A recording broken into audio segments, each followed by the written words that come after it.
আসসালামু আলাইকুম এভরিওয়ান, আপনারা সবাই কেমন আছেন? আশা করি আলহামদুলিল্লাহ সবাই ভালো আছেন। তো এখন একটা অর্ডার পাইলাম আমি, এটা হলো পিৎজা।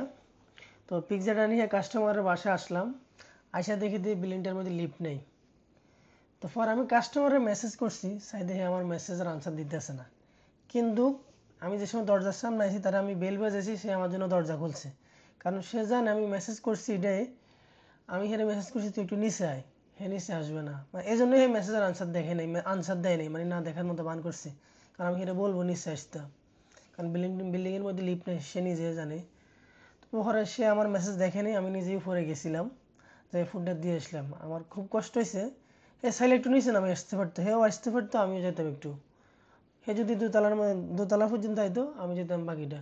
হ্যাঁ আসে নাই, পরে আর কি করা, ডেলিভারিটা দিতে হলো আমারে। খুব কষ্ট হলো আর কি। মানে এর কি একটা মোটের দরজাও হলো না, মানে মনে হচ্ছে আমি কিছু বলবো, তারপরে দরজার সামনে ফুডটা রেখে দিয়ে চলে আসলাম আর কি।